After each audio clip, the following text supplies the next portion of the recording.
Greetings and welcome back to the weekly news roundup. It looks like my microphone's not perfectly balanced. There we go. That's better. All right. Welcome back, everybody. I hope you all are doing well out there. Not freezing. Is the country still frozen? I don't know. It's so blazingly hot in southern Arizona right now. It's unbearably hot, actually. So I'm looking forward to driving somewhere into cold. Where's somewhere cold I can drive to? Anyway, I'll be starting my eastward trek this weekend. So, that'll be kind of fun. Before we get into it, of course, we always want to talk briefly about support and announcements. The first is we are now testing a podcast software.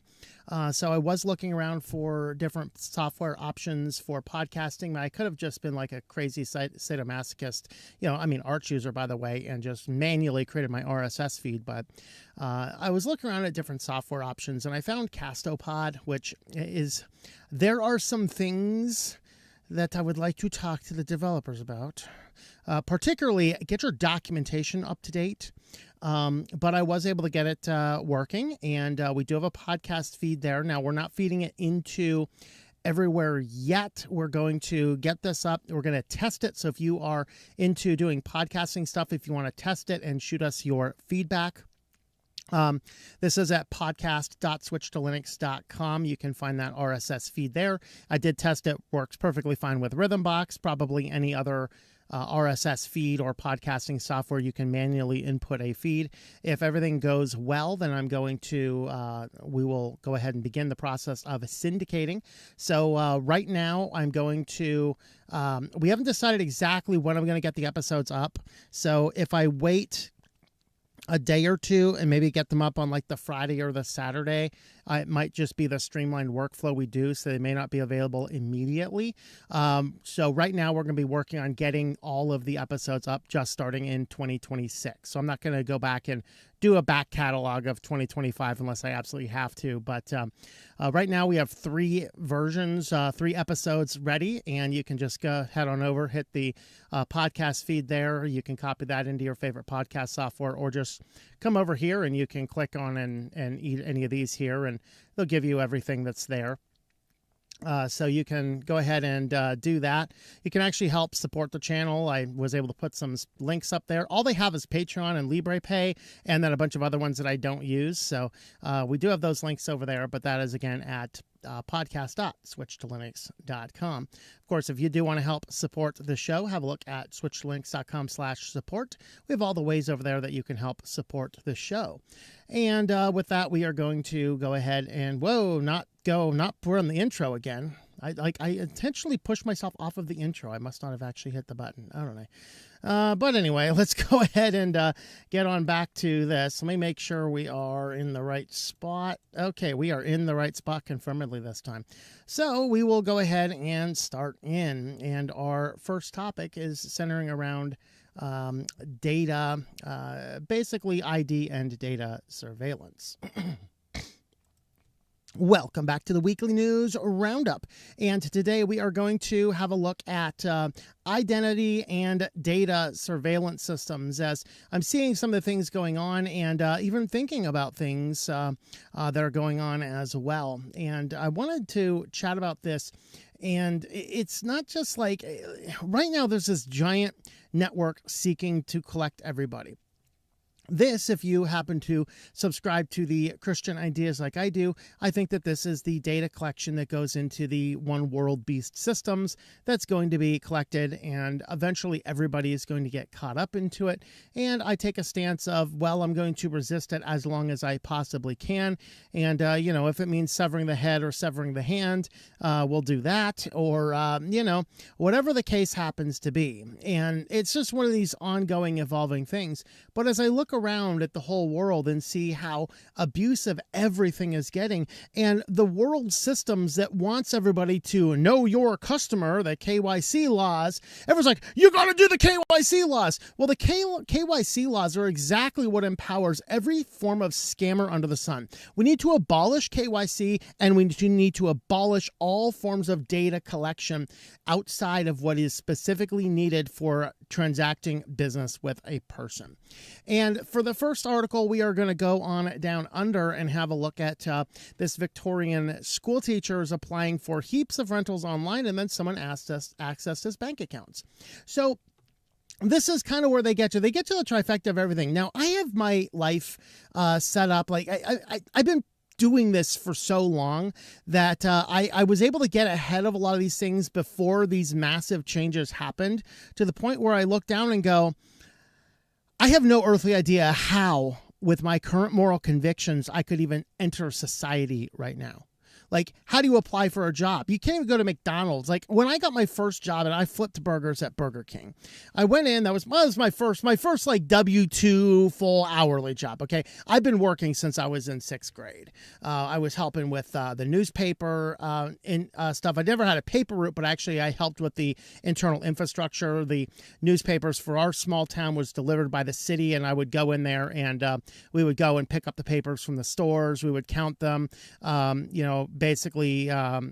we'd basically send them the papers, and then we would collect the papers that didn't sell, and then collect the royalties from the papers that did. And then I'd also have to go in on Thursdays, and the Sunday papers were put together with the news section, which came out, Sunday morning. But then the advertisements and all that kind of stuff, those came out and were printed on Thursday. And so those would all get dropped in, and there'd be like, I think it was somewhere like 200-300 of them or something like that. And they were dropped by the guy's house, who was our local city organizer for all the paper routes and things like that.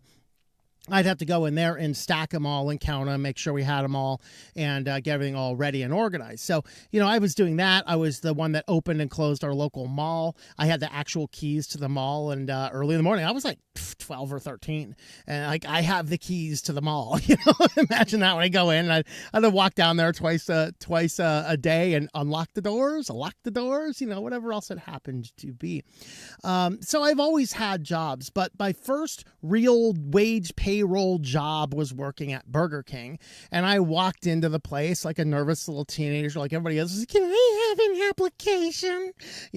And then of course they give me an application, and I fill it out, and I come back, here you go, and they hire me and things like that. But that's how it went. Well, if you wanted to go and work at Burger King or McDonald's now, you can't go in anymore and pick up an application and drop it off.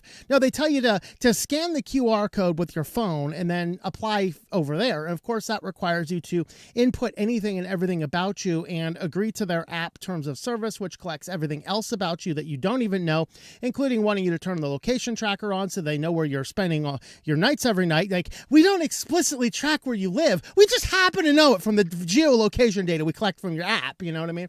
And so the world is so crazy right now.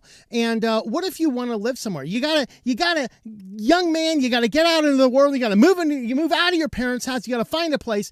Everybody now is, okay, let's not say everybody. Let's say the majority of people now are utilizing these renter streamlined sites. Use all this stuff here and make sure that your renter is not skipping payments anywhere. So, you have one bad experience with a crazy landlord one place, it will definitely impact your ability to rent an apartment somewhere else.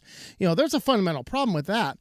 But outside of that, the vast majority of places, you're either going to need to do a background check, and we'll talk about those in a little bit here. You're going to need to fill out all this information, and to comply with all the know your customer laws, you got to give them information that they have no business knowing. Like, what's your birth date? Why do you care? I'm over 18. That's all you need to know. I can enter a legal contract. You don't need to know my age, my birth date. Oh, no. We got to know everything. We got to know your phone number. We got to know your email address. We got to know this. We got to know that. We got to know everything about you, man. Come on. We got a KYC. We got a KYC. And so this person, because they're just looking for a place to live, and you got to have a place to live. So what do? You go out and you start renting. And of course, every apartment now wants you to fill out the application online. And so 47-year-old Victorian school teacher in the process of moving to a new town, applying for rental properties online, because, of course, you can't do it any other way. And I remember those times when I was looking for a place to live. I was just finishing my doctor's degree, and I had a full-time job at the university a couple cities over. And so I'm driving in between those two cities saying, where can I possibly live? And I stopped by the grocery store in this little tiny city in central Pennsylvania, and I go in there and there's like, hey, there's an apartment available. And okay, I gotta like take the thing or write. I think I had to write down the number. I call them up. Hey, I'm looking for an apartment. And they're like, okay, great. Why don't you come on by and we'll fill an application. Can you be there like tomorrow? Sure, I can be there tomorrow. So I drove on out there tomorrow. We meet at the place. I hunt around the place. They have the little card table set up in the otherwise empty living room. We sit down and I basically give them the basic information to do a background check. And they're like, okay, this is a little city that all of the Section 8 people keep on trading apartments all throughout. And here I come in finishing my doctor's degree with a full-time job. They like called me up. They're like, yeah, we don't need to look any further. If you want it, you got it. Like, yeah, okay, great. But that was even back then, even when I was doing more stuff with the big corporate places. I didn't fill out these apartments online. I would still go into these corporate offices and I would go in and fill out a piece of paper. Now, they would use that information in the backgrounds and different stuff like that for sure, but it's a different landscape. I'm not agreeing to the things in their third party, so there's more incentive for them to use the information and then delete the information afterwards once the verifications are done. But with these online brokers that they're sending everybody to quote unquote streamline the process, you are agreeing to their terms, and that means they keep all of your data until you tell them otherwise, and most people don't tell you when to delete data. And so they keep it, and then they put it in their portfolios, and then they buy, sell, and trade it with everybody else, and that is how the world goes. And so what happened here is this guy, and online, he had to give his ID online, including his passport number. Got to check them passport numbers. Got a KYC. So, of course, with all of the information that these online services want to collect, they have literally picked up an identity theft dossier on you. Congratulations. So, he suspects that this happened, so he managed to get control of his phone number again. And with this, he was able to get two-factor authentication codes to access his accounts. Guys, stop tying your phone number to things. Okay. Now, I realize some things make that very difficult, but I got news for you. Like, I had to log in to update my insurance, right? Van insurance. Yeah, I need to pay it once a year. And this time you log in, we insist two-factor authentication. Email, buddy. Email. It's harder to steal an email address if it's not a big tech email address. Kind of hard. I own the domain and a registrar under my own name with full privacy stuff. I control the server. Dude, you ain't getting in. And then you have to figure out what actual address I'm using. Good luck with that. Hint, it's nothing that's used anywhere else. All right. But the problem is it's so convenient. It's going to 2FA on your phone. You got to push back against that. You got to laugh at people saying, why aren't you supporting FIDO? Your security is so 1999, You support FIDO, you can use the YubiKey. It's great, So, of course, what happened here is all these lease documents by this guy is picked up by identity theft guys, and they steal all the stuff. Why? Did one of those places he applied to, was it just fraudulent? Because did you guys know that scammers who actually don't have anything put apartments out there for rent just so that people fill out the information? Did you know that happens? Kind of funny, isn't it? All right. They do the same about jobs. We'll get to there in a moment. But the report here states that renters have little understanding of where their data goes and who has access to it, and whether that information is then used to build profiles or ranking of candidates. So your best bet sometimes is just find a little mom and pop place. Unfortunately, many of the little mom and pop places are those types of places that want to collect a bunch of, they're going to use these third-party services because it's so much more convenient. So emergent data relations that result from these platforms therefore involve multiple third-party actors beyond the tenants, landlords, and property managers, increasing the risk of data misuse and breaches. Remember that in cybersecurity support funded by the oh-so-prestigious United States government, they actually, though, rightly said it is the third-party services where most data breaches occur. because they're just hiring somebody that can do the job quickly. They don't really pay as much attention, and oftentimes they're just going for whoever the lowest bidder is. The lowest bidder's got other sources of revenue, namely the data you're feeding into it, you know. And so what can we possibly do? Of course, this guy down here mentions, hey, the real estate laws are such that the Know Your Customer rules require you to send all this stuff. How wonderful. Real Estate Institute of Australia president says the agents are legally required to confirm tenants are who they claim to be, which necessitates the collection of personal information. Does it necessitate personal information? Is there a better way to do this? This is a question that we need to ask. Kane warns the sector will be required to collect more data from 1st of July due to how new anti-money laundering reforms will force real estate agents to keep more records, monitor, and report suspicious activity. That, fortunately, deals with Australia, but I'm not feeling really any better. Now, if renting your property isn't bad enough, we all need to have some form of job, right? Again, I set myself up. I stopped working at JOB for the man in 2010. I have been completely independent now for 16. I'm going on my 16th year. Okay. I have not been dependent on any single person or company or entity for my paycheck since that time. And I do not know how I would function this day if I had to go out and, you know, jump onto LinkedIn and then throw out interviews out and then go and kiss some hiring manager's butt or something. Pucker up. But this is actually from a bank. This is a bank, a town bank. But they have a blog post talking about how cyber criminals are using fake job listings to grab information. So you find a job, you're like desperate at this point in time, like flipping those burgers at Burger King is looking like a sweet opportunity when the bills are coming due, right? I mean, it ain't enough to clear the bills, but it prevents me from going so far into the hole, you know? And so you're like, I'll apply for anything. This looks promising. And so you go on and you fill out all the information and they're like, wow, you want to do this? And then, wow, we love your resume. Let's go ahead and have another interview. You have an interview with probably some AI bot, because all these companies are using AI bots to interview. I got news, man. I mean, if I were going to apply for a job and an AI bot shows up to interview me, I'd just be like, nope, not working with you. Now, rightly so, I'm also not hurting for the paycheck at this point in time. And that's, I think, where some of the challenge comes to play, right?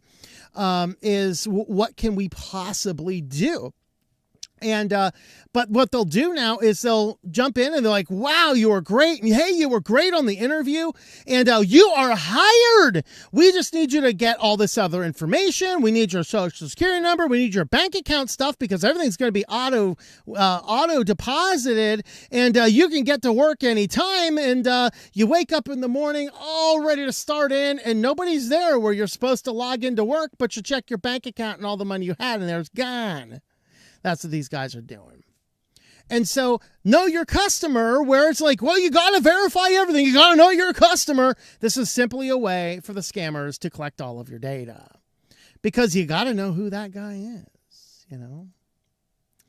And then, of course, we get into the background check stuff. Hundreds of million Americans just had their background check data, phone numbers, dates of birth, social security numbers, ID licenses, things like that. Now, this is an article. I think we may have talked about this when it first came out. This is from September of 2024, so a little over a year ago now. And this actually dealt with one of these big giant conglomerate places where effectively you go in to rent an apartment, you go in for a job, you go in for any random thing, and you need to do a background check. You got a KYC, so you got to give all your information up. In this case, these guys had a completely insecure database. But look at this. It's just a company that's operating under privaterecords.net, Private Reports, People Searcher, The People Searchers, People Search USA, all of these different conglomerates under this, all just collecting any bit of data, every bit of data. They're doing, then they have to collect so much that they're sending you like FICO score and notices. They're checking, in some cases, your driving licenses. They're checking all sorts of things. And the reality is, so many companies are like, well, we got to do a background check. I don't want to go through the hassle of doing what the state provides me to do. Let's just hire this company to do it. And then now you're forcing everybody to feed a bunch of data into these networks. And so in this case here is 106,316,633 records, 2.2 terabytes of data from the database that was simply hosted on the internet without a password. Now, you might say, well, they're hosted on the internet without a password. I mean, what else is there to do? Well, it could just be, they could just be paying a guy $1,000 to, inside the company to just grab some of the funds and just report them out. There are a number of ways that cyber criminals work. It could be a security vulnerability. You could have the best security in the world and you have a rogue employee. Or do you think that NDA is like a magic wall that stops them from doing it? Of course, what's to say these guys aren't connecting to third parties, which all of these guys do. And the leaked data includes names, email addresses, IP addresses, physical addresses, phone numbers, dates of birth, employment history, property records, legal records, employment history, encrypted passwords, even data on families, relatives, and neighbors of those affected. But don't worry, guys, no financial data was leaked. I don't give a crap. I'd rather the financial data leak because I can go to the bank and cancel the card. I can't erase the stuff that they just took. KYC, man, you got to know your customer. This stuff needs abolished.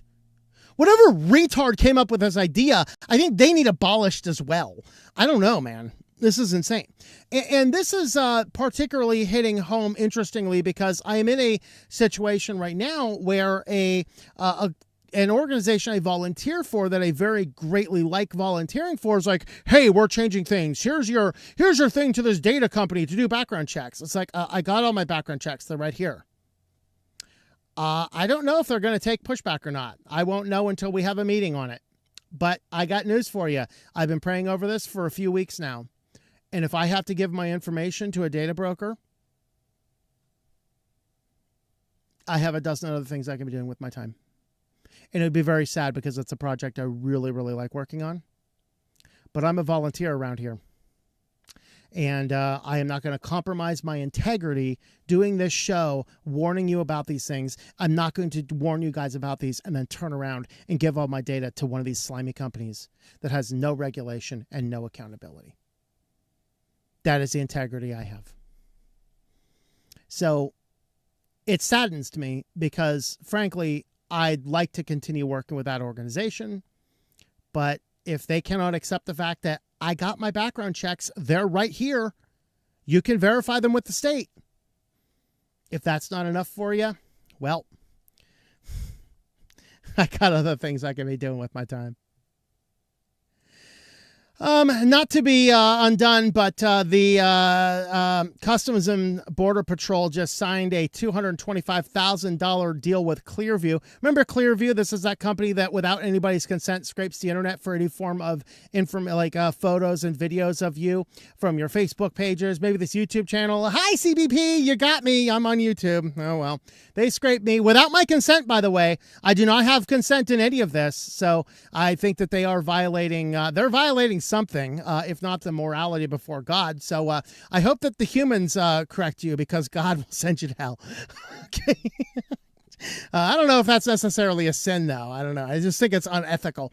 But CBP signs a $225,000 Clearview AI contract to access 60 billion scraped social media images, which, by the way, this should be illegal. There was a bill that somebody had proposed to make it illegal for the government to buy this type of data, because this is just the mere fact that you can own and access this type of data without a warrant is unconstitutional. There is no doubt about it. The question is, can we actually get the insane justice system in our world right now to appreciate that? And the answer to that's probably not. But, you know, they do mention here that technology has 20% error rates on poor quality border crossing photos. Of course, error rates are much higher for people who happen to be black than pasty white dudes like me. But government transforms casual photo sharing into comprehensive domestic surveillance infrastructure without any form of consent. And that's why this needs also to be abolished. In fact, I think the entire Clearview AI business needs to be abolished. They are, by the way, violating terms of service of every site that they have done business with. It'd be really cool if all of these big tech companies, hey, Google, why don't you and Apple and Microsoft band together and sue Clearview.ai out of business? Of course, your investors are probably their investors too. So this is a pipe dream, you know. But anyway, the vacation selfies, family photos scattered across the internet just became part of a surveillance network, social media platforms, websites, and apps. The deal transforms casual photo sharing into potential government intelligence. Yeah, it's good. These false matches could trigger investigations, detentions, or worse, all based on algorithmic guesswork. And then, of course, if you have solid alibi that you're somewhere else and the system flags you, they just like, nope, the computer said it, man, you're guilty. It's like, oh, get caught up in nonsense. I pray you don't have a doppelganger out there somewhere, particularly one doing uncouth things. No, Your Honor, I was somewhere else. You can check the KYC database. No, we're not checking the KYC database. You are caught up on our computers. We need to throw somebody in jail. Done. All right. So privacy advocates, of course, sound the alarm, obviously. But the thing is that, yeah, any of these digital footprints we leave becomes part of surveillance networks, if not for the crazy government, then for, the crazy businesses, the crazy scammers, the crazy other stuff, which is completely unregulated in our world. And it's a very interesting thing. And so keeping, of course, why are we talking about all this? Well, y'all knew it was coming. Sweet Discord. Kind of funny. There's a creator that I planning to start supporting here soon. I keep on forgetting to buy a card. In fact, I should write it on my list right now. Let me go ahead and add that to my shopping list before I forget. But I want to support him. At one of the perks he has is like, hey, we got a Discord server. It's like, I ain't using a Discord server. What are you talking about? But yeah, of course, we at SwitchedTolinux, we have a Matrix server, and hopefully they don't go down the same rabbit hole. They could, they may not. We've been thinking about other alternatives and things like that. But of course, Discord starting in March, they want to basically teenify the platform. You basically, every new account they don't know anything about, you are immediately marked as a teenager. If you want to not be in the teenager thing, you gotta validate yourself. Identify your papers, please. They did come out with a massive book on X, because they kept on getting they got dunked so bad. The Kraken was looking down and going, you okay down there, Discord, but yeah, they got hammered over this, and that they are absolutely losing out. They're trying to prevent people from canceling their Nitro accounts. Discord's gonna hurt. In fact, a report, I don't know if it's in the articles here, but a report came out, said that the search term for alternatives to Discord went up 10,000% in response to all of this stuff. And now what they did end up coming out and saying is, hey, we already know a lot about a lot of you guys. So a lot of people will continue to use Discord mostly as you've been using it, because we already know who you are. We've already collected your papers, sir. You remember that background check you did? Yeah, we got it all already. And so that is one of those things to keep in mind. They basically said they a lot of people that have had long established Discord accounts probably will not change, but anybody new will be a teen experience, and anyone they're not totally confident on will also be required to show their papers. On most adults, age verification won't be required, as Discord's age inference model uses account information such as tenure, device and activity data, and aggregated high-level patterns across Discord communities. I wonder what that means. Right? Some Discord users will need to be confirmed as adults in order to unblur sensitive areas or turn off the various settings. And to complete age verifications, they either need to complete a facial age scan or submit an ID to vendor partners. But don't worry, they're going to delete it immediately. Yeah, this is the company that they said they were going to delete it immediately and had, 70,000 pictures of identifications that were sent to Discord. Oh, don't worry, that wasn't us. That was our third-party vendor. But don't worry, our new third-party vendor, they are locked and bound by a bulletproof NDA. They will absolutely delete everything. I mean, they are going to be in trouble if we don't. There will not be any accountability. Nobody's going to get fired. Nobody's going to get thrown in jail. They just have pinky promised and signed their name to a piece of paper. And I know that they were probably from an Indian scammer company, but that's okay, you know? I mean, them Somalis are high-level morality people. When you're known for piracy, okay? I'm not saying Discord's bringing in Somali pirates to verify your ID, but it might be safer if they did. I don't know. So IDs submitted to its vendor partners are deleted quickly and in most cases immediately. Except those 70,000 users that had their IDs leaked out. Yeah, don't worry. We've signed a new contract. That won't happen again. We pinky promise. We'll just continue to age verify you. Now, I wanted to include this other one here from Malwarebytes because Pieter Arndt's here. He actually makes an argument saying, yeah, I kind of like this lockdown thing. Can we get more of these types of accounts? Because obviously with the teen account, you can't go into like the not safe for work areas or other things that could be quote unquote dangerous. Okay, well, you might want that zest for life. But what else does it come with? Well, you then fall under COPA. They can't collect a bunch of information on you. They can't use it to sell advertisements. I mean, it's like, can we have this option for adults too? I mean, so mature graphic images would be permanently blocked. Age restricted channels and servers would be inaccessible. DMs from unknown users would be rerouted to a separate inbox. Friend requests from unknown users will always trigger a warning pop-up and no speaking on server stages. So this guy says the amount of backlash news received, I'm probably missing something, but I don't mind being corrected. So let's hear it. All right. So basically he's saying, I don't really mind all these things you're trying to say here. So I don't know. What do you guys think? Now, of course, in my instance, I am completely against all these companies that want to collect all forms of data like this because frankly, it is problematic, and for us looking at it, there's too many avenues to steal the data. There's too many avenues for that data to be misused or abused. And frankly, I just don't want anything to do with these organizations which are collecting, storing, sharing the entire Know Your Customer rules. I'm not saying that we need to totally abolish it. We need to totally abolish it in the form it's currently in. I agree we need to know our customers and make sure that people are who they say they are, but the entirety of the Know Your Customer rule has made it infinitely harder to actually prove that that person is actually the person. I mean, if the guy comes in the bank and declares that he's Randall Stevens, what was it, Randall Stevenson, I think, it ain't him, man. It ain't him. He has stolen all the information and put the profile together.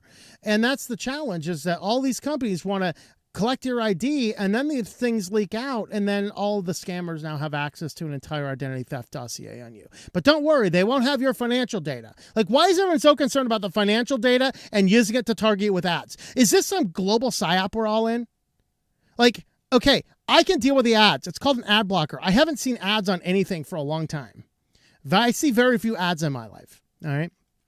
And as far as the financial stuff, it is a pain in the butt, but I can go to the bank and if even out here in the desert, if I suspect one of my accounts is compromised, I can make one phone call to an 800 number that is monitored 24/7 and I can lock that account down immediately. I mean, I know I couldn't affirm my burrito tomorrow. I couldn't DoorDash a burrito out here to the desert tomorrow. Oh, that would cause the world to end. But I care a whole lot more if the other data is leaked, far more than I care if a credit card data is leaked, because I can close the credit card and get a new one of those very quickly. That's it. That's it. Let me know your thoughts about all those as we close out this section.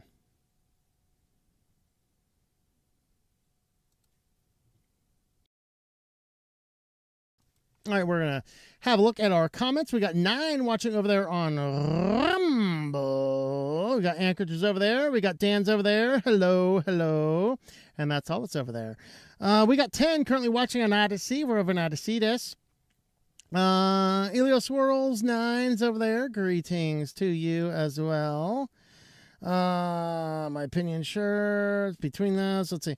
Lazy Fair. Why is the whole universe rooted through KD Wallet? Since it is, you'd think one wouldn't need to learn an encyclopedia worth of encryption to get set up.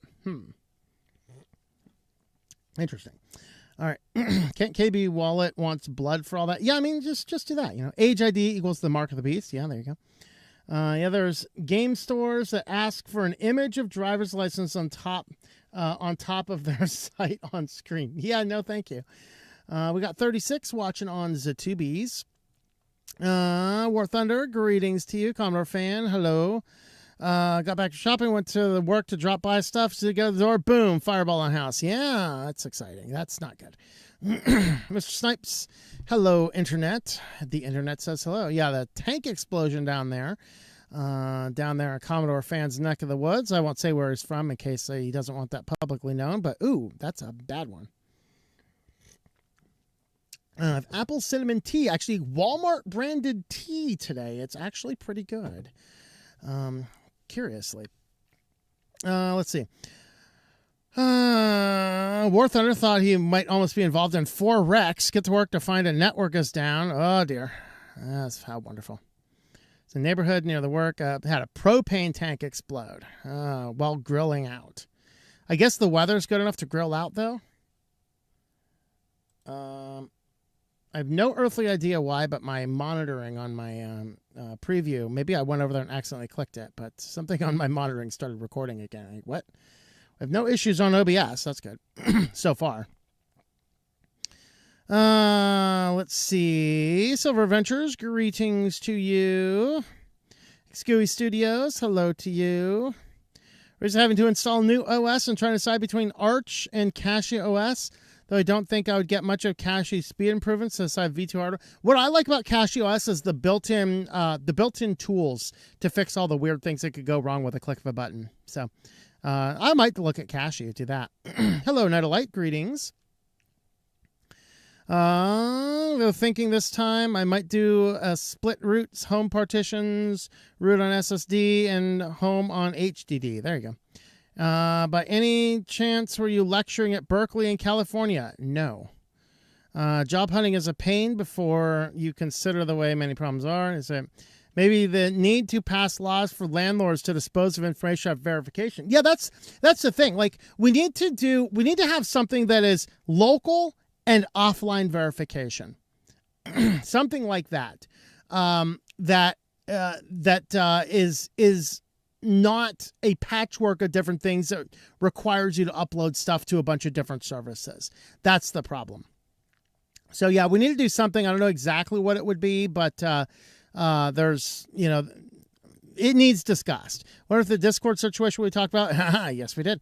Glad I had the same job for 21 years. Yep. Government can enforce taxes. I'm sure they can do it. Yeah. A lot of jobs are starting to use AI chat before you can even apply for the job. Yep. Yeah, I'm in danger. Been looking for a job indeed. So I've been thinking about this for a little bit. If you do need to go out and get an apartment, get a job, all these types of things, go out, spend the $45, get yourself a Mint Mobile SIM card from Best Buy. You have 3 months of a phone number. Use that phone number. Create a separate email address, Proton Mail. You can get a free email address there. Just basically create yourself an entirely different phone number, entirely different email address. Once you get into the job, it's good. Go into HR, update all your information, and burn the other stuff out. That's just the best way to do it. That way it keeps you out of all those things. Because here's the thing. If we were to get a situation in where the organization collects absolutely the minimum amount it can about you until it's actually confirmed that you're a good fit, that could be a step in the right direction. Not entirely, but it would be a step in the right direction, right? Because if you want to go in like, well, I'm not going to show you the house until you fill out all this stuff. Well, they can just collect hundreds and hundreds and hundreds of people's information and do with it whatever they want, and then decide, yeah, they only want to, they're not going to rent it out after all. Their mother-in-law will take it, And so we got that. Yeah, we how can we make Know Your Customer illegal? KYC, Know Your Customer. We need to make it illegal. We need to make it illegal. It was made a law. We need to abolish that law. Clearview, Palantir, U.S. Army equals Skynet. Yeah, pretty much. Pretty close. AI says you did the crime and you go to jail even if there's proof you did not. That's right. The AI said so. Teen by default. Yeah. If FOSS go that route, we are cooked. Yeah. Matrix has been a sizable increase as many people have left Discord. That's good. Hopefully the Fedi, Matrix, Odyssey, and Linux won't go that route. At least Linux won't. Linux, because it can just be forked ad infinitum. All right. More data collection at its best. AI, they want everything. Yep. I do not trust any proprietary software. Yes, that's right. To block, let's see, it's about control and getting data. Not the burrito. Spare the DoorDash burrito. That's right. Spare the DoorDash burrito. Spare it all. Spare it all.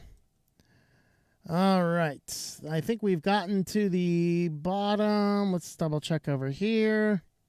Everything on the license could be blurred out except for the name and the photo.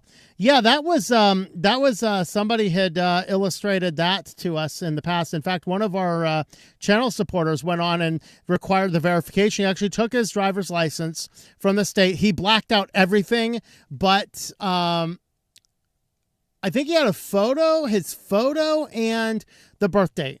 I think he went on and blacked out everything else. And that it accepted that image, which is kind of neat. All right, before we get back into the QuickLines here, we're about to. If you came on late, we are now testing a podcast feed.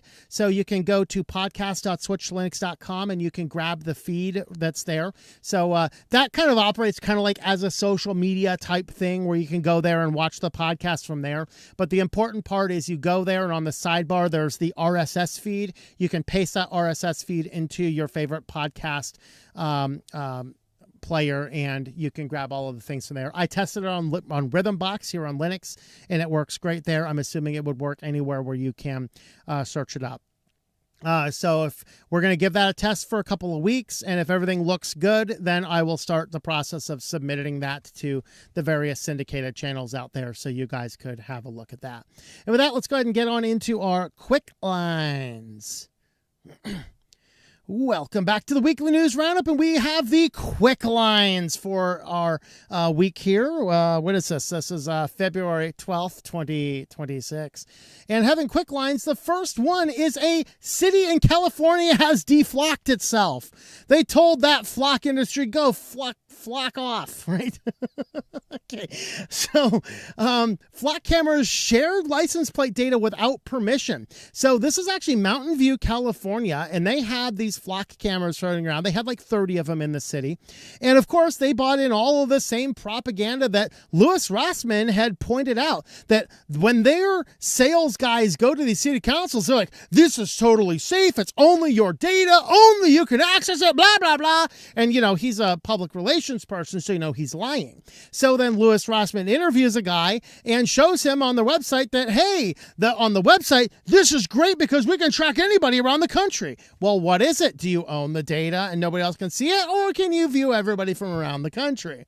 And that really boils down to the question. So what Mountain View, California police had discovered is that the flock safety cameras, which ran the system, had been sharing city data with hundreds of law enforcement agencies, including federal ones, without permission. Now, that's particularly important because California actually has a state law. Or is it, hold on, let me get to it in the city. It might be a city law. I think it's a state law, but it might be a city law. Well, it's highlighted. We'll get to it in a minute here. So Flock, of course, uses AI to identify the license plate numbers on the road. And of note, it's not just license plate numbers. It IDs the vehicles based on other characteristics of the vehicle as well. Policy Chief Mike Canfield ordered all 30 of the city's Flock cameras disabled on February 3rd. They found 2 instances of unauthorized sharing came to light. First was a national lookup setting that was toggled on for one camera at the intersection of the city's Charleston and San Antonio roads. Flock allegedly switched it on without telling the city. So this is a soft toggle button that the city turned off, and Flock says, I want that turned on. Sound like Microsoft, right? I mean, I do not want to send any data to Microsoft. Oh, we'll turn that back on for you. Come on. An update happens. That means we have toggled your switches all back on, all right? This violates a California 2025 statute, SB 34, which bars state and local agencies from sharing license plate reader with out-of-state federal agencies. So a public agency shall not sell, share, or transfer ALPR information except to another public agency and only as permitted within the law, and that is within a state organization. All right, so they cannot go out of the state and they cannot go to federal, according to the California law. So Mountain View Police Department said Flock kept no records from the national lookup period, so nobody can determine what exact information was looked up. So Flock, without logging anything, is actually reporting stuff. You know what's really funny? The last short story I wrote was exactly on this. The guy was running in that last short story, which you can find on Patreon or on Locals. You can find him on over there. The guy was going in and doing the unauthorized lookups for, shady people on the internet and then erasing the logs of him looking it up because he had full system control, because that's how these companies tend to work. Kind of the same thing, right? So a separate statewide lookup feature had also been active on 29 of the 30 cameras since the initial installation, running for 17 straight months until Mountain View found and disabled them on January 5th. So they had a statewide lookup, so anybody in the state of California could look up anything on 29 of the 30 cameras, and they just discovered that. So what they found is they first uncovered the issue, guess when? After issuing a public records request. So there's a great guy, I can't remember, I think it's the channel is called Business Reform. He's a business professor, former politician out of Indiana. In fact, when Indiana had a data breach, he's one of the ones that came in and helped clean that up. He actually has been collecting information for an amicus brief on one of the Flock cases, and he has encouraged everybody to, if you are in a city that has Flock cameras, to issue public records requests and send those public records requests to him so that he can include the data that's actually being collected across the country in the amicus brief. So that channel is called Business Reform. If you've not seen it, it's absolutely worth checking out. And so what he did here is, in this case, they first uncovered this after somebody else had issued a public records request. So they're collecting information for the public records request, and then what ends up happening? Well, they discover that all of these statewide searches have been on, and they were under the impression that, like Flock told them, only people within the city could search for cameras within the city, and that ended up not being true. So Canfield here says he still supports the license plate reader technology, just not the vendor. To my understanding, he believes that if it's something that is truly only the city's control, then he'd be okay with it. And that's kind of what Louis Rossman's basic stance is. If it's CCTV, only I control it, I don't care if there's a camera there. And I'm the same way. I don't care if the camera's there. But the question is what information, who else can access that? So this goes beyond one city's vendor dispute. If strict internal policies were not enough to prevent unauthorized sharing, it raises harder questions whether policy alone is an adequate safeguard when surveillance systems are operated by third parties. Wow, kind of like all that stuff I've been saying the whole time, it's kind of crazy. And that's kind of the case, All right, we don't just report. That's just the conclude of the argument. It's like, yeah, okay, only read what I've highlighted. And I realized something, guys. Oh, this is such a bummer. I actually forgot to push the record button. So we are going to remedy this. I'm going to push the record button now, and then we'll cut. I will patch that in from another source. So our next article here is Google recovers deleted Nest videos in a high-profile abduction case. I may or may not be in Tucson. Fortunately, I have I had a lunch meeting before this happened. in another city. No. Okay.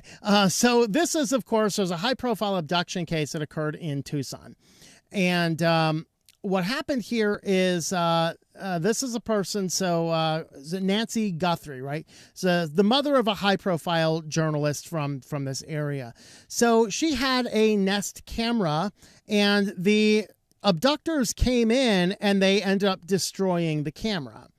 And effectively what happens is Nest says, well, if you pay $10, you can have 30 days of events stored. $20 gets you 60 days of events stored with 10 days of full video. If you don't pay anything, Google only saves 3 hours worth of event history. After that, they are deleted. Well, it does turn out that Google can recover some of those. Now, this is a case where they chose to do it because, honestly, this is a case where if a company does have it, I'm going to support this to this extent. It's a company, they are realizing that they are talking about a high-profile abduction case. They're saying, we may have information. Let's go ahead and look for it. And I think I support Google in this stance. The take-home message here is that even though these cameras supposedly only have footage for a short period of time, that's not entirely true, and we have to be cautious of that when we have these cameras. Now, if she had a CCTV footage with that footage being recorded locally in a hidden place, that footage could be recovered by somebody, right? And so we could have actually had a lot more footage if it was a CCTV system that was locally recording stuff. Obviously not recording on an SD card on the device itself, that could be compromised. But a CCTV system could be recording that to 1 or 2 secret hidden servers, and that information could be useful. But in this case, Google looks down and says, hey, let's see what we can do. And they look down 9 days after the event. Remember, these are only supposed to be stored for 3 hours. 9 days later, Google is able to retrieve a series of these footages. Now, all these are FBI videos, YouTube videos of the actual footage that was taken after, 9 days after it was supposed to be deleted. So it's good that the information was able to be retrieved. I support that. But the fact of the matter is, don't buy into the privacy policy that says the footage is deleted after 3 hours if nobody looked at it. Now, it's in a big Google server somewhere. It can be grabbed for a whole lot longer. And so it raises that question, what if they get a subpoena to, give you footage? Well, you are under the impression that the footage is deleted. And then they come up and show up with footage that was deleted. Now, obviously, in this instance, because of the nature of this particular crime, because of the victim and the circumstances, I support this, Google looking into it on their own and then going back and saying, hey, we found something. I support that entirely. But if this were a criminal case and FBI's coming to Google looking for something, I think it would be a lot different situation because Google says, hey, we only store it for 3 hours. So it's funny that you can't get it after that time, but they can. And that raises the concern. So again, this is an interesting one, and just remember, it's not your cloud. Yeah, it's not your cloud. So that's kind of the situation we have to keep in mind as we look at this kind of stuff, right? So there's that. All right, 10,000 Claude desktop users are exposed by a zero-click vulnerability. So, of course, all of these people are like, AI. It sounds kind of like those pigeons, right, on Finding Nemo. Mine, AI. So, of course, everybody's trying to have this agentic AI, so you can install these various desktop extensions. And the desktop extensions are designed to do simple tasks for you. And so, of course, the problem is that in order to do a task for you, A, you have to give it a lot of permissions to do things, and B, you actually have to give it information that it needs to do the task, which is the perfect place for a criminal to get in there and intercept data because it has a highly suggestible device with about the mental acuity of a toddler and unlimited amounts of data. So you're basically saying, you're handing your wallet, your credit card, everything else to your toddler, and you're sending a toddler out amongst a party, among a bunch of maybe, okay, we got to frame it this way. You're taking your credit card, your wallet, your cash, you're putting it into the toddler's hands and ushering him in the door at the hackathon conference down there in Las Vegas. Okay, that's what you're doing. Like, you're just like asking for problems. So if exploited by a bad actor, even benign prompt like take care of a calendar event, whatever, coupled with maliciously worded calendar event is sufficient to trigger arbitrary local code execution that compromises the entire system. Hey Google, how many meetings are on my calendar? I don't know, sir, but I've just dumped $10,000 into a scammer's wallet. Oh, crap. So to unlock the productivity benefits of AI, you need to give these tools deep access to sensitive data. But if the data is compromised as a result, the AI and the model providers don't see themselves responsible for the security of the users using their products. This highlights the need for an AI shared responsibility model where it is clear who is responsible for the different layers of security tools. Yeah, that's the case. All right, so of course the vulnerability works because these particular desktop extensions, in order to get them to run, they can't be sandboxed. So you have non-sandboxed desktop extensions with full access to your information and given easy prompt suggestion. What moron thought this was a good idea? Derp! The same moron that would put their email in that form, I guess. I don't know. All right.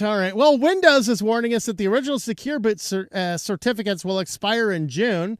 So this is kind of like a Windows 10 type situation, right? Windows 10, you can still use it. It still functions. But as security vulnerabilities and bugs enter it, yeah, they're not getting patched. They will have some insecurities and things like that. All right.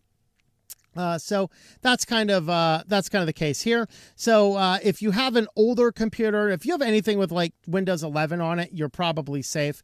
But these original certificates expired, and the expired certificates they'll continue to boot, but they could be prone to malicious things, and effectively something could pass a secure boot call without actually being valid. And that's really what the danger is here. So computers keep working. Now, in my case, using Linux, I disable secure boot on everything because secure boot's kind of like taking off your shoes at the airport for the TSA. It gives you a facade of security, but it doesn't actually save anything. So, there's always that. Who cares? Right. So, effectively, though, if you do have one of these, obviously, if you're running Windows, if you're running Windows 10 with the extended support or running Windows 11, these certificates, the new certificates will get patched. Even Linux operating systems using LVFS for firmware updates will also be able to patch these as well. So most people using it are going to be secure, or you can just disable secure boot. Probably about the same circumstances. It has not been demonstrated to be amazingly secure. But anyway, we talked about this a little bit ago, just an FYI, it's here. ChatGPT is rolling out ads. So OpenAI on Monday announced it's beginning to test ads in the US for users on its free and Go subscription tiers. So if you're free or you're the lowest $8 a month, well, you can get ads right alongside your ChatGPT. But don't worry, the ads do not influence answers on ChatGPT will give you. We'll just keep your conversation with ChatGPT private from advertisers. Our goal is for ads to support the broader access to more powerful ChatGPT features while maintaining the trust people place in ChatGPT for important and personal tasks. So you're telling me that if I ask ChatGPT where to go to eat for dinner tonight, it's not going to show me an ad? What's a restaurant? Are we going to see this profile? It's like, hey, the advertisement says you should eat here, and ChatGPT says you should eat here. How long before the ad and the answer are going to be the same? Should we, I'll give it maybe 2 weeks. 2 weeks. Is that generous? Is that good? I don't know. So Sam Altman, padded cell man, got extremely testy when the ads from Anthropic were calling them out on this, I guess, over the Super Bowl. I don't know. I didn't pay any attention to that crap this year. Actually, I haven't paid any attention to that crap for a long time. Call me crazy. I just don't want to watch a bunch of men running around in tights throwing around a dead pig. I don't know. I'm not into it. Nor am I really into a halftime show in a language that's not from my native tongue and not from my country. So I don't know. Nor do I care what TPUSA is doing either. So OpenAI CEO Sam Altman got extremely testy about the jabs, calling the ads dishonest and Anthropic an authoritarian company. So Sam Altman's accusing Anthropic of being an authoritarian company. This is the same guy that wants the entire world to scan their eyeball into his device.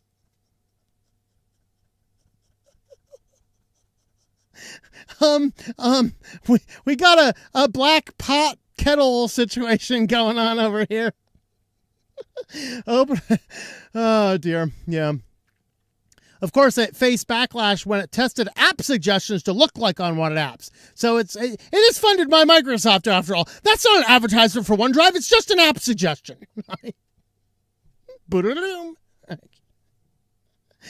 Company says ads will also always be clearly labeled as sponsored and separate from the organic content. I'm just curious how long the organic content and the ads are going to report different things. Now you're going to get a totally confused person that is so now dependent on ChatGPT to make basic life decisions. They'll be like, ChatGPT, where should I go to eat? The ad says Taco Bell and ChatGPT says McDonald's. You're like, I can't make up a decision.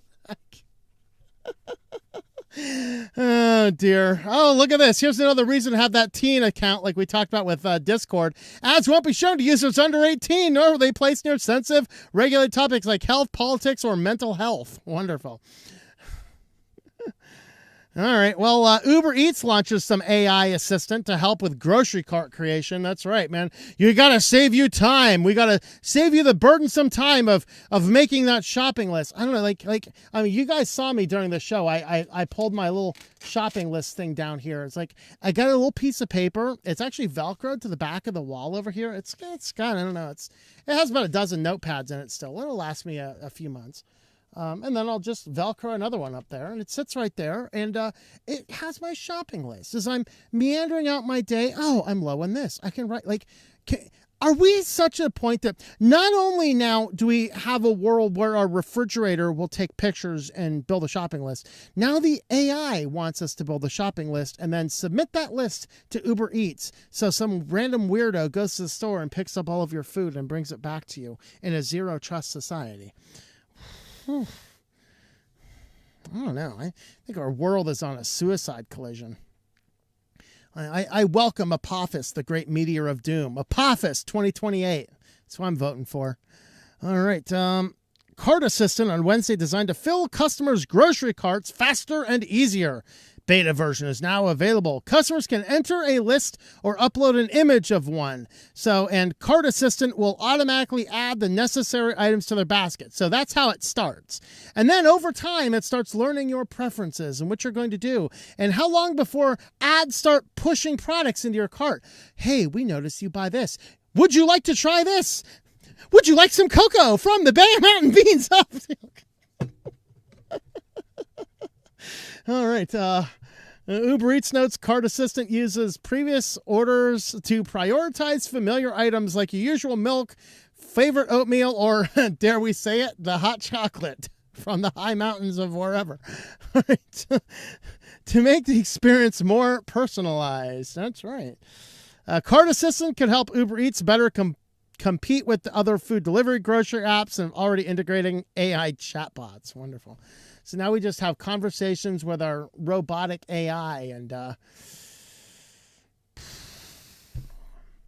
just had a dark thought enter my mind, but it's just too dark for here. So the Steam Machine and the Steam Frame are going to be delayed, and we still do not know what the prices are. Mostly because of, the RAM shortage. So Valve announced its Steam Machine desktop PC and Steam Frame VR headset in mid-November. It declined to announce pricing or availability. They actually wanted to announce them by now, but they said, in fact, they say down here, we announced these projects in November, planned on being able to share specific pricing and launch dates by now, but the memory and storage shortages you've heard about have had a rapidly increased since then. The limited availability, growing prices on these components mean we must revisit our exact shipping schedule and pricing. So, yep, yet another way that AI is destroying everything by having all of these data centers. Well, New York is the latest state, though, trying to step in and stop all this nonsense. So New York lawmakers are proposing a 3-year pause on new data centers. There's some federal bills in the works as well. This one was New York State related. But they want to introduce a moratorium on at least 3 years on permits tied to construction and operation of new data centers. New York is at least the 6th state to consider pausing construction of data centers. Both Democrats and Republicans have expressed concerns about the impact of the data centers have on the surrounding communities. Okay, so look at this. Bernie Sanders and Ron DeSantis can team together on this one. Okay, when we have Bernie Sanders and Ron DeSantis teaming up and making effectively a joint statement indicating higher energy bills, just to do... okay, let me rephrase this. Bernie Sanders and Ron DeSantis both agree data centers are a bad thing. Ron DeSantis specifically quotes, higher energy bills just so some chatbot can corrupt some 13-year-old kid on the internet. Oh, I so like that comment from Ron DeSantis.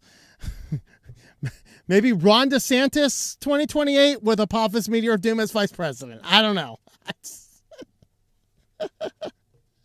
230 environmental groups, including Food, Water Watch, Friends of the Earth, Greenpeace, have all signed a letter to Congress for it. Kruger describes her state as completely unprepared for massive data centers that are gunning for New York. So Kathy Hochul, with her, which her office said would both modernize the way energy users would connect to the grid while requiring them to pay their fair share. Okay, this might be the only time I'm ever going to agree with a Democrat in using the quote, pay their fair share.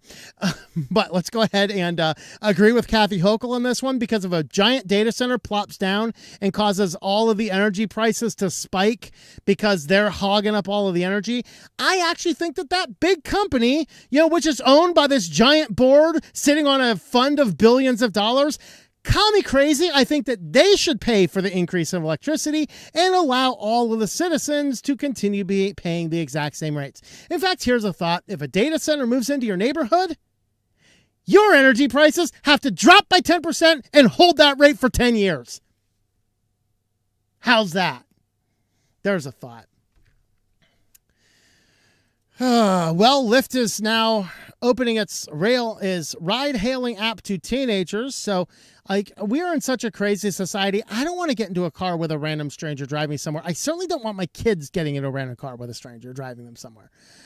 So they've launched the teen accounts on Monday. They allow minors as young as 13 to hail a ride without an adult in 200 cities, including Atlanta, Boston, Chicago, and New York. So the parent or guardian creates the teen account. They basically go in there and they can create the account. They tie the teenager account into a payment system, so the parents are going to pay for the ride, of course. And then they are saying that drivers who are matched with the underage passengers must meet additional criteria and pass a yearly background check, with all those data brokers constantly monitoring everything they do. So there you go. But I don't know. I just think it's better if you probably just keep your teenagers out of random strangers' cars. I mean, we know that there's been a lot of attacks with Uber drivers and Lyft drivers anyway. I can just imagine what's going to go on with this one. Parents can enter their teen's contact info, wonderful, and a shared payment method to cover teen rides. Once confirmed, the teen will receive a text message with a unique sign-up link. And of course, the teenager can bring a friend with them as well. So there you go. It's a two for one psycho deal. There you go. And I want to cover this one because it was absurdly high priced. Even though the article says, "Wow, this is cheap." Like, no, it ain't. I don't know what you're smoking, but so Amazon, of course, has the Arrow, which is like a Wi-Fi router. It probably collects all of the information you're doing and sends it to Amazon because Amazon's a high trust company like that. But effectively, you have this Wi-Fi 6 router, and it's effectively an Amazon product. So they're selling this new device called the Signal, which, if you have an outage on your ISP, the Signal will take over, giving you an LTE connection. which will keep you running online while your main internet is out. And then as soon as the main internet is back on, it will switch back over to your main carrier internet. So the device is actually pretty cool. The technology is sound and awesome. The problem is, despite the article saying, hey, this is really cheap, no, it's absurdly expensive. And I'm going to tell you why. So they say it's ideal for people with security systems to stay online or in areas prone to outages. And this is true. If you are relying on a good security system that needs the internet, this is a good product. I like the concept. What they say here, the subscription costs less than most comparable 4G LTE plans. At launch, users can choose between $99 annual Aero Plus subscription with 10 gigabytes backup data or $199 Aero Plus plan with 100 gigabytes of data. Okay, you know what? I saw that's annual. I originally saw that per month, which was insanely expensive. So, okay, so we're talking less than $10 a month. Okay, I have to reevaluate my complaint here. Is this valid or not? So this is built on, it has a multi-carrier eSIM system. This is becoming popular in, there's a lot of these NVMe companies which are coming up, NVMO companies, there you go. No, not hard drive companies, cellular companies. NVMO companies popping up to serve the people like me who travel in their vehicles. Of course, they all have these, end user crap that I would never get. But what they're doing is they have these new multi-carrier SIMs where anywhere you're going, it probes all three main networks and then connects to which one has the best signal.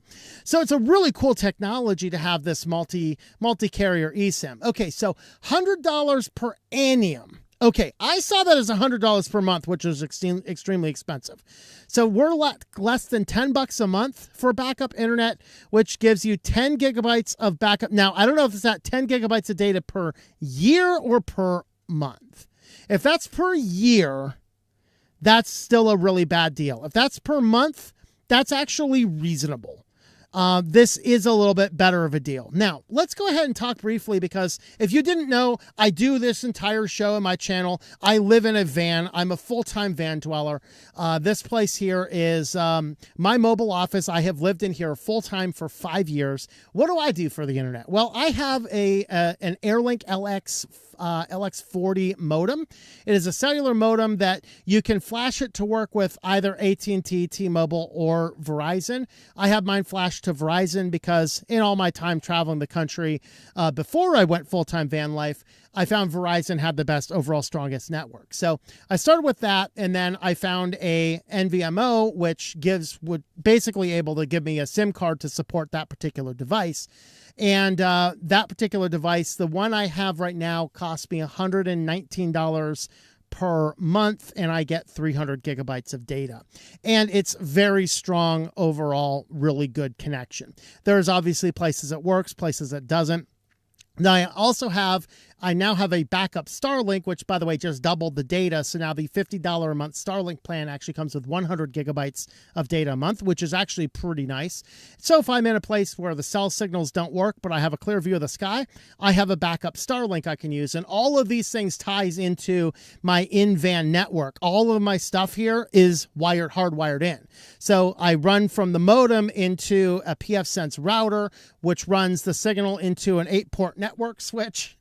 And then that 8-port network switch feeds all of the different computers, which are all hardwired into my network, which works really, really well. And I have just a little bit of Wi-Fi for phones, tablets, and laptops and things. Although I do have a little Ethernet cable here on my desk as well. So if I'm working on something, I can plug directly into my network. And then I have a network switcher, which will switch the signal between the Starlink and the cellular, depending on which way I'm going. So this is actually not a bad plan. I thought it was insanely expensive, but no, it's not. Reading that a second time, seeing that that's per year, not per month, this actually is a pretty good thing. The only limitation of it right now is it has to be tied to these Amazon routers, and I'm not sure I want to do that. So there's that, and we have one more section here. We're going to talk about our SillyVille. All right, guys. Are you guys ready? Well, it turns out that these Waymo robo-taxis are constantly monitored by people from the Philippines. Yeah, just like Amazon couldn't actually get these, grab and go stores to work because there was a bunch of Indians watching all these cameras and putting together receipts at the very end. Yeah, turns out Waymo's kind of doing the same thing. Your Waymo car is being watched by some Filipino drivers. Maybe that explains a lot. Maybe that explains why they keep on running stop signs on the sides of buses and running over poor little kitties and puppies in the street. So yeah, Senator Ed Markey says, I got Waymo to admit they are using people 8,000 miles away in the Philippines to help guide their self-driving cars. All right, I got to turn on my audio for this one. Yes or no, does Waymo it's 2.5 minute humans clip. located remotely to help its vehicles navigate difficult driving scenarios? Senator, they provide guidance. They do not remotely drive the vehicles. As you stated. All right, so the Filipino guys monitoring your Waymo, they provide guidance, but they don't drive the vehicles. So here's Waymo's. Let me turn that off. I don't know if there's audio on this or not. Here's Waymo's. There's actually a report here of Waymo's actually crossing school buses. There were, I think, a dozen of these cases. Oh, yeah, there you go. There's a Waymo right there. So this is the school bus. This is the Waymo. So basically the Waymo is seeing the stop sign on the school bus and treating it like a regular stop sign. It gets there, it stops, and then it goes again because nothing's in its way, which of course is a violation. Here's of course a nice gif of Filipino drivers. So, if next time you want to know what's going on with your Waymo vehicle, these are the people monitoring and supporting your vehicle driving. Okay. So that just gives you every bit of information you need to know about the Filipino people helping the Waymos drive. So, there you have it. It's hard to believe that this is a Google company.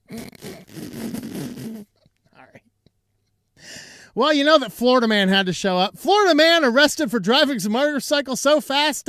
Apparently he became that, fire dude from Avatar, right? So there you have it. So Florida teenager is driving 130 miles down a 65 mile an hour zone. He passed a deputy in a speed trap. The deputy looks up and says the motorcycle is driving so fast, he has no possible hope of catching him. So he's just like, yep, letting him go. But then what ends up happening is he gets a call on the radio not too long later saying, hey, there's a motorcycle on fire. There's no exits in between the two spots. And then he sees this dude walking down the street. Yeah, it was the same guy. He drove his motorcycle so fast for so long that his motorcycle caught on fire, only in Florida. So there you go, guys. Florida man, fire avatar. Go figure. Wonderful. And our last one here is Alphabet is now selling 100-year bonds to help fund the AI investment. So if you thought the 50-year mortgages were a steal, you got to get some 100-year bonds. I didn't hear back from my financial advisor onto the veracity of this. It sounds really silly from us from the front end here. But one of the things to keep in mind is that insurance companies particularly have to buy investments this big. So it might very well be the insurance companies buying a lot of these because they have to have investment strategies going out years in advance. However, there is a downside, and that is that when a company is being evaluated, they will look at for like its valuation for cost. They are going to look at debt you have, but they're also going to look at bonds because bonds effectively they have to pay out. So they're effectively like debt. And so to see Google issuing out these 100-year bonds, it's a funny headline, and it is a little ridiculous. I certainly would not recommend a family or a single person to get these to, will them down 6 generations of people who will end up being an idiocracy. You're like 6 generations down. Hey, back when I was a boy, my granddaddy bought me a 100-year Google bond. I give it to you now. You know, he gives it to him, and then he like, oh, I like money. I gotta sit on my toilet and watch my TV. I like money. You know, we're gonna be idiocracy before 100 years is up. I mean, if you thought the 50-year for the bank was a bad deal, the 100-year bonds, man, just seals your financial fate. All right, but yeah, the insurance companies do actually have to have. They have to have a lot of long-term investments, like into the hundreds of years by law. And so they actually have. So they actually sold a lot of these. They were selling $20 billion in bonds, lining up Swiss franc bond sale, the people said. The dollar portion of bonds was upsized from $15 billion because of strong demand. So apparently a lot of people are investing in Google for the long run, or Alphabet at least, for the long run. So that's interesting. So the century bond is not particularly common for tech companies. It is required, though, for life insurance companies and things like that. So it is kind of funny, but it's not overall absurd when you see the entire picture of everything, but it is still kind of silly. If you want to help support the channel, you can grab this hat or this amazing coffee cup from shop.switchedtolinux.com. We have a lot of different shirts and things like that over there, and shirts, mouse pads. I even have this mouse pad over there too. Mine's getting old. I need a new one. But you can grab all those over at shop.switchedtolinux.com. All right, and now we are going to go ahead and feed the kitty. I got to find the kitty. Let me find the kitty, then we'll feed the kitty. Hey,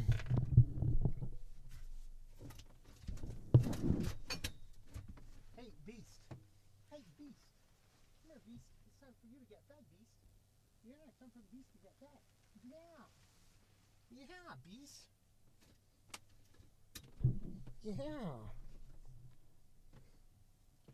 Yeah. Oh, it's temptations. It's temptations. Are you tempted? Are you tempted? Oh, are you tempted? Oh.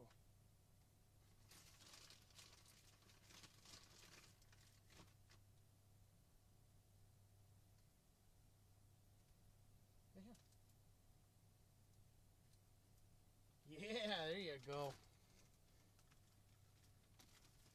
Yeah, right here.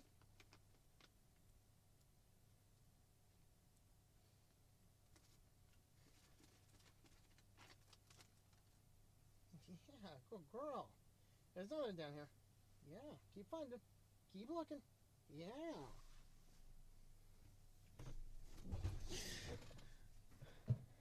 All right. The beast has been fed. Let's go ahead and have a look at our comments.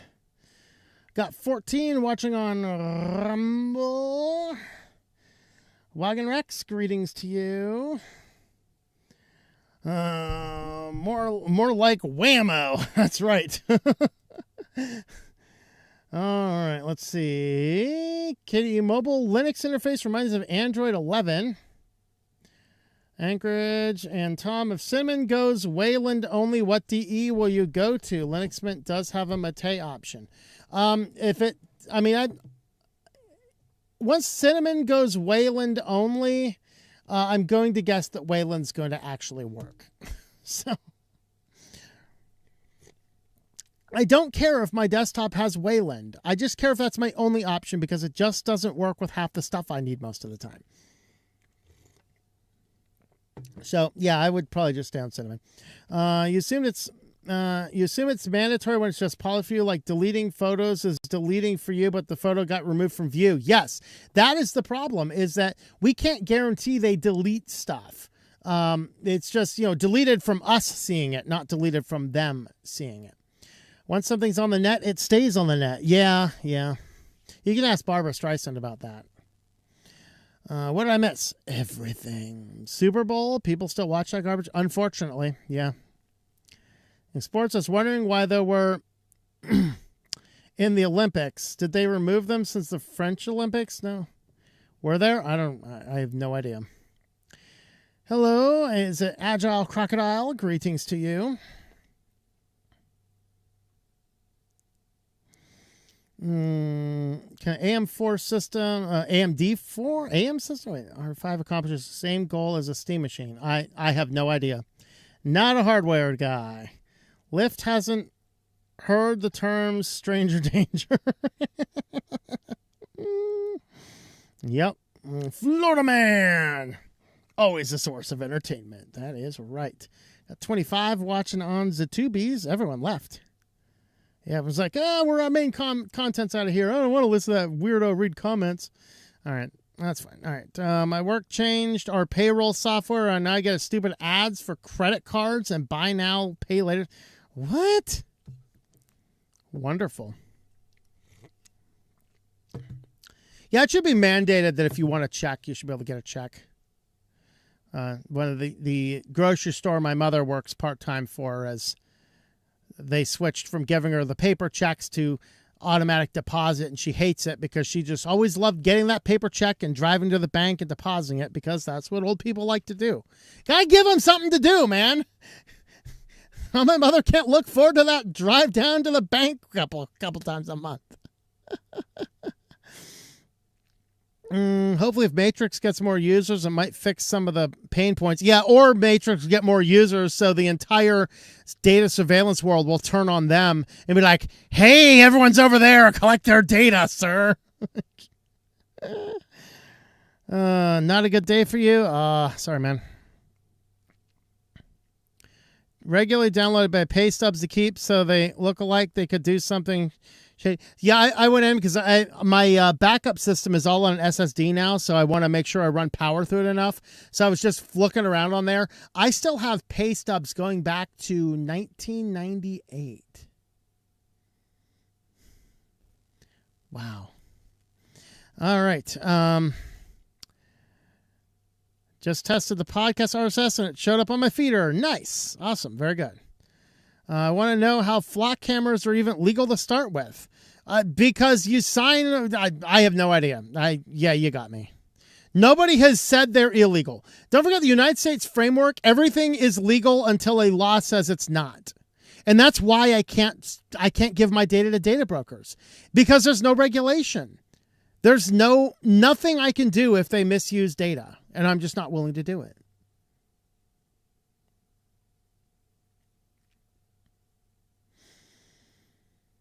Got to tell us they were doing backup power testing and cut the power to the building while I was inside. A handful of us were not on the mailing list. Wonderful.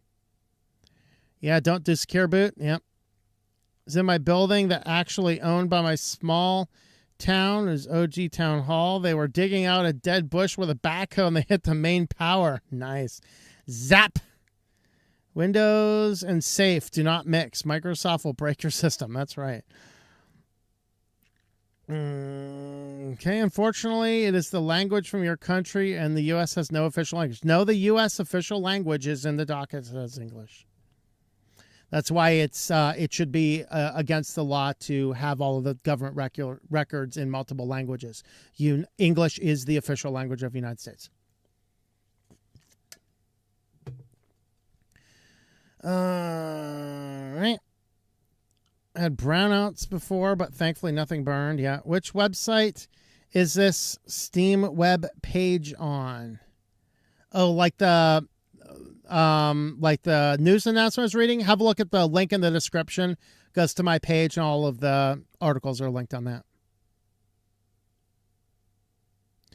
Didn't look like I was liking it. I could find it. Sound like another website too. Any links? Yeah, like if you just go to there's a link in the description of the video. That is the link to my website, and all the news articles are linked on that. They should pay for all residents' energy. Yeah, there you go. That's another thing. That's a friend of mine, a gas company comes up to him and is like, hey, there's gas on your property. Can we drill it? He's like, yeah, I get free gas for life. They're like, done. So he has gas generators. He's got gas, everything in his house, and it's all piped in there from the gas company who leases the land to drill gas. Yeah, disagree with communism, but I agree with rich people can be taxed more. Should be taxed more. Not necessarily because they are taxed more is part of the problem. It's a more complicated issue. Here's a better thing, all right? Why don't we just change the voting laws? To be able to vote, you have to contribute to society, not take out of society. So if you're on welfare, you can't vote. You have to go do something with your life to be able to vote. Even if it's, hey, I fell on hard times. Well, you've lost your voting privileges for the next election cycle, right? How do I power my van? So I have my onboard is 200 amp hours of lithium iron phosphate. I have 500 watts of solar, 40 amp MPPT charge controller. I also have shore power hookups and a DC-DC charger. And then I have an auxiliary battery, which is a 100 amp hour Jackery, and I have 320 watts of external solar to that. And I have another mini auxiliary battery with an extra 80 hours, 80 watts of solar on that. So mostly solar with a little bit of driving around and occasionally shore power. Think of having Starlink as backup in case the UK government goes rogue. Yeah, it's worth it. So just keep an eye out. They routinely throw stuff on sale. And so I was actually thinking about buying Starlink in June, but I'm meandering through a Best Buy and they had $200 off on the Starlink mini dish. So the whole Starlink mini startup kit was $300 at Best Buy. So I bought it then because I had the money. I was just not planning on it for budgetary reasons until June. But I was like, well, let's just go ahead and get it now since it's on sale. I bought it, and then I actually had it for a couple weeks before I even set it up. And so once I got it, went ahead and get it set up, I've just been paying $50 a month for that, which is pretty good. Let's see. Florida man became Ghost Rider. There you go. Nicolas Cage from Ghost. Oh, is that Nicolas Cage from Ghost Rider? It looked like that fire dude on Avatar. I know all the people that love the Avatar anime hated the movie, but since I hate anime, I think the movie's pretty good. All right. Are the taxis remote controlled by any desk? Can you imagine some Indian dude driving grandma down the store to get the gift card? Yes, I will have a card come and pick you up. Just get in this car. He's going to take you down to the Quickie Mart. Go into the Quickie Mart and grab yourself an iTunes gift card for $300 and just go ahead and hand it to, unscratch it and hold it up to the camera inside the car. That's full service scam right there, man. Oh, AIs even survive until the end of the decade. I don't know. I got Sleepy Kitty laying on me. Oh, yeah, my kitty just went sleepy laying down too. My kitty's like, yep, it's time to lay down for the night. That's what I'm going to do. I'm going to lay down for the night. I'm going to dream that Temptations bag falls over. Yeah. All right, let's see. Recently heard Wayland now supports Windows partitioning. Lord help us. Wayland sucks and it's way too secure. Maybe. You know, I don't do stupid stuff with my computer. So, you know, security starts with a functioning brain. I have one, so I don't need my window compositor to make decisions for me on that basis. You know? PlayStation is now allowing people to finance their PS5, even allowing financing the PS Portal. Oh, my God. Lord help us. There's no official language. No, there is. I'm not going to argue it with you. All right, let's see. Wondering if you tried Secure Blue or planning to do a video on it. I don't even know what Secure Blue is.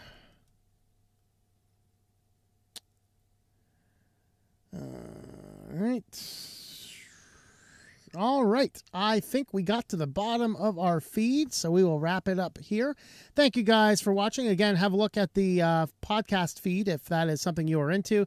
Give us a test and give us some comments back about it. You can leave them on the comments to this video or email them to us or whatever else. Or if you want to, I don't know exactly how that syndication thing works. Apparently that Castapod is full syndicated. I don't know if that means you can leave a message from Mastodon or something on it. I have no idea.